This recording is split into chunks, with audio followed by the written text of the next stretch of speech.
At the age of 45 is scientifically proven to be that age that most of the people are in distress. Why? Let's assume maybe probably you got yourself a family when you're at your 30. So your kids at around 15 years, or maybe you got your family maybe below 20s or maybe below 30s. Your kids are actually maybe joining high school or maybe university. Again, depends. Some ladies, even you find that your kids are actually graduating in something of sort, or maybe they're about to graduate, or you're in a situation whereby in life you really need or you have a lot of bills to pay. You have your rent to pay. You're thinking about to build your family home. You're thinking about your retirement because for God's sake, the jubilee this year, 5 years time, you're in 50.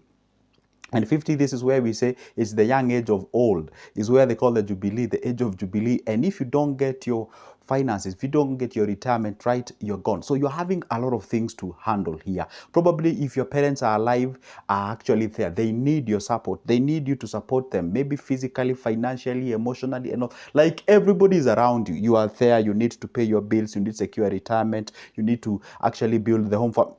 At that particular point, that's where you find most of the people. If you didn't get things right, let's say at your 30s and maybe 20s, or maybe early 40s before you clock your 45th year, then you find that people are actually in anxiety, they are in distress. Let me just put these names on the board. You find somebody is on what we call the anxiety. And the anxiety here, we call them, there's this kind of an anxiety that usually comes with adults, especially when you see your peers are doing. For example, let's say you're watching this video and you're 30 years old, and then you meet a friend of yours, probably you schooled with, and then they are building their own home. Or maybe they bought their own car. Okay, forget about whether they bought it using a loan, whatever the thing, just the fact is they have a car, all right? How do you usually feel if you don't operate on jealousy or envy? How do you usually feel like, oh my goodness, what am I getting it wrong? What is going on? Is it because I married too early? Is it because maybe I married a wrong person or something? Like, do you usually have that kind of a stress? You feel like I'm missing out to a point even whereby you can even escape or maybe just go far. You don't want to see them of something of sort. Or let's say you are successful, your peers are not in the level that you are in. They fear you, they don't even talk to you. You feel like they hate you, they don't even call you, they don't even find out about you. They are like, they sort of like, what do you call it? They sort of have that boundary with you and something of sort. So today I'm talking to you on this particular video, how to avoid this shame of 45 years and above. Why? Because, by the way, let me just explain something that I have explained before, okay? I wanted to say the anxiety, the distress, the depression, and what have you, but I'm going to discuss all those time later, okay? Now, life basically, that's how it looks like, okay? I've ever drew these things before.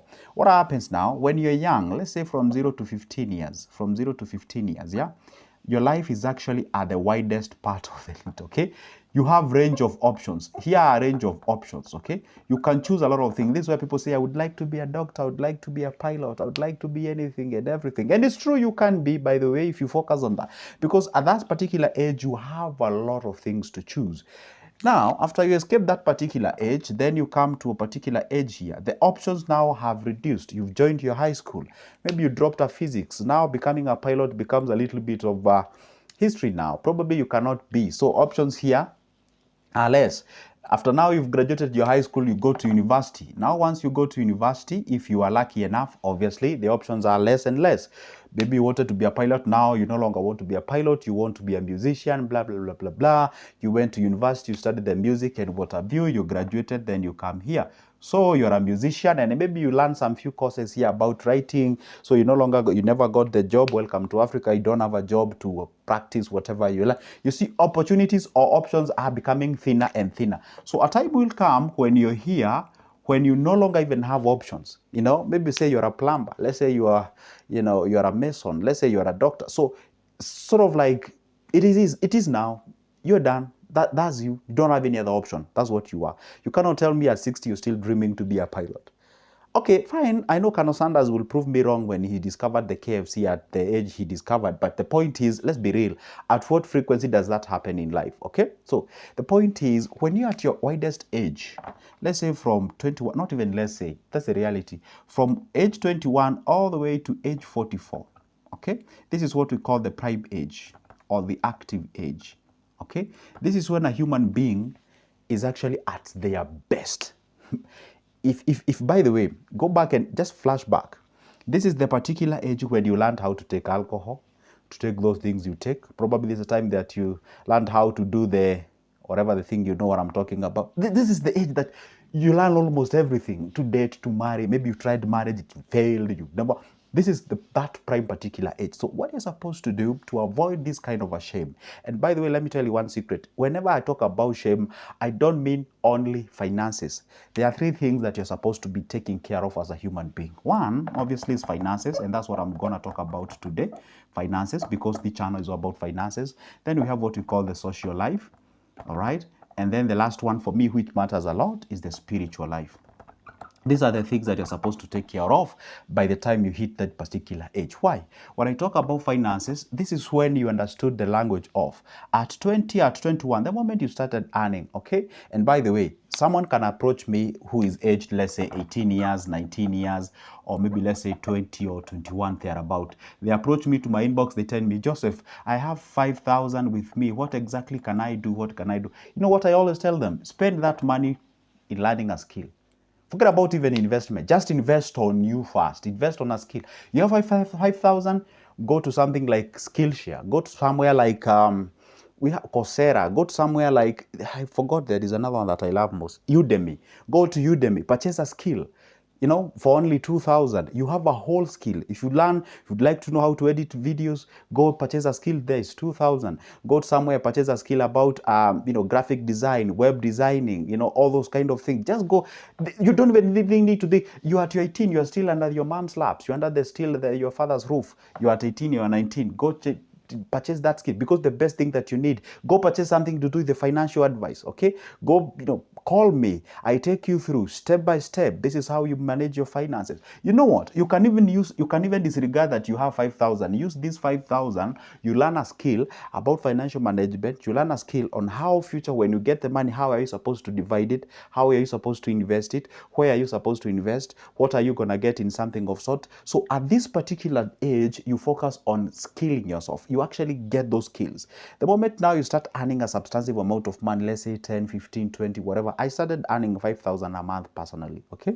So the moment you Kenyan shilling, that's like $50 per month. Now, when you now start getting some salaries and what have you, you focus to investing as early as you can. See, when you don't have a huge chunk of cash, you leverage on time. Probably you're watching me on this video, you're at 23, you're at 24, and when I speak the language of 45, you think like I'm speaking Greek. You think like, personally, I'm gonna be 33 in a month's time. Actually, next month on October, it's my whatever people call them birthday. For me, it is what it is. So I'm gonna be 33. That means I'm 12 years before I hit that 5 by God's grace and will. Okay. Now, point is, obviously there was a time. I remember when I was 18. I remember when I was at my 20. By the way, I feel like it was like yesterday. You get what I'm saying? So the point is, you're supposed to take care of yourself as early as you can. Probably watching this video 5 years time before you hit the 45 years. It's still time. 5 years is quite a long time if you put your house together. You're watching me at your 35, you're still okay, you can do the thing. I told you, if you put 5,000 continuously in a money market fund, for instance, or an investment, whichever, that is giving you a compound interest with an average rate of 12%, you have yourself a million. So by the age of 45, you have yourself a millionaire, or you're a millionaire, or something of sort, in terms of Kenyan shillings anyway, okay? Now, the point is, it is good to make sure that for you to avoid this shame that usually comes at this particular age, leverage on what we call investing yourself, and invest in these three areas. I ain't gonna talk about social life, I'm not gonna talk about spirituality, but I'm gonna talk about finances majorly on this. Maybe I can touch a little bit about spirituality at the end of this particular submission in this video. But on the finances, when we talk about the MMF, just pick that MMF. For God's sake, just pick. Be throwing maybe 200, 300, 500, whatever the thing is, just keep it there. Quote unquote, forget it. All right? Buy yourself some stocks and shares. Just put them there, and quote unquote, forget about them. So that is exactly how you do it. Because if you do not engage on this particular thing, obviously, the question the question is not if you'll be shameful, but the question, I mean, the reality is you will be.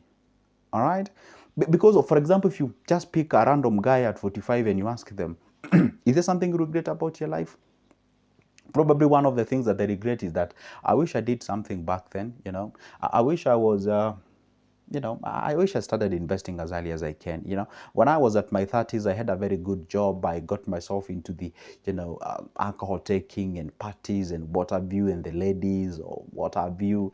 And here I am. I got no job. I have no savings. I have no investments. I have nothing. I have kids that I have to pay the bills for and what have you. So the only thing that you can is that, one, you focus on investing as early as you can. Two, hang around with people who are on the mission of winning.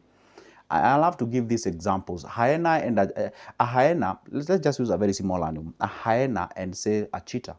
They are both what? They are both carnivorous. They survive on meat and what have you. But they don't hunt the same.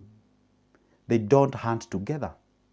Are we together? They don't hunt together. Let's take an example of a cheetah and a what? A cheetah and a lion. They don't hunt together. A lion and a lion and a hyena. They don't hunt together because they do not face the same challenge. They are not on the same mission. So the problem is that you hang around with people who are not on the same mission as you.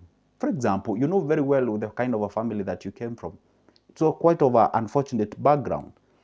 And then you go hang around with someone who came from a family where the mother was a principal, the father was an engineer and what have you. Those guys accessed a car in 1920, 1970s, they had a car or something of sort.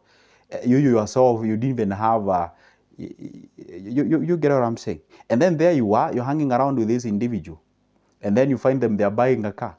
You don't even understand why are they even buying a car in the first place. Should I even buy a car? You end up buying the car because you want to look the same. No, you're not the same. If this guy messed up, he goes back to the family. There is a whole chunk of land that the guys can inherit and something of sort.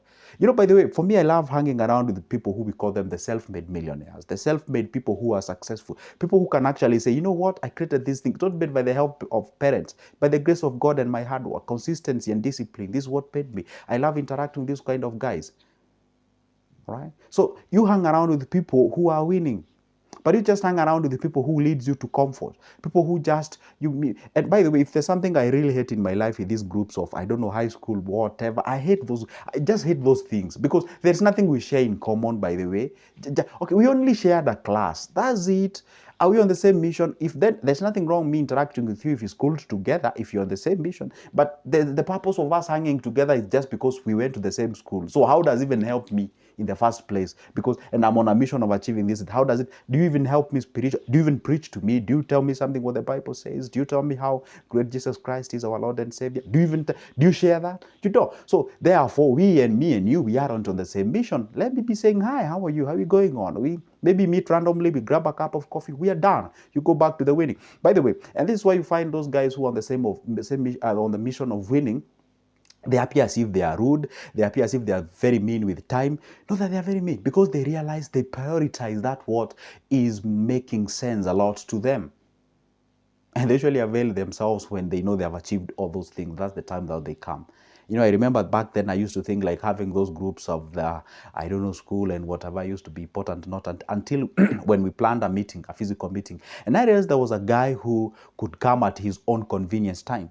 He used to be the last person to show up. And I think the guy, I used to think the guy he was playing this, I don't know, if you come last, you are the most worthy person. I came to realize the guy had to finish all his things before he showed up.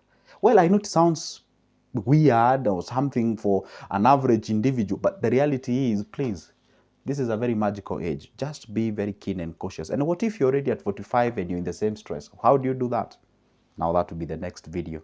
If you're at 45 years old, you have no savings, you have nothing, how do you handle yourself? How do you put your house together? Because I don't mean like now if you hit this and you're already in this kind of an anxiety, stress and stress, it is done for you. No, there is always a way out. There's a reality. By the way, for your information, there's a client I had who was at over 55 years old, and he was telling me, you know what, Joseph, I've never invested. I have nothing, and I'm looking forward into investing because I only have 5 years.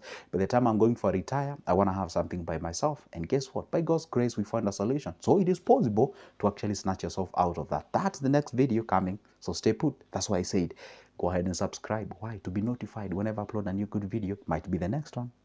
All right? So, by the way, if you'd like to have a conversation with me, go grab that number of mine from the description of this specific video. Shoot me a call. Let's talk business. For now, it's a goodbye and see you in the next one.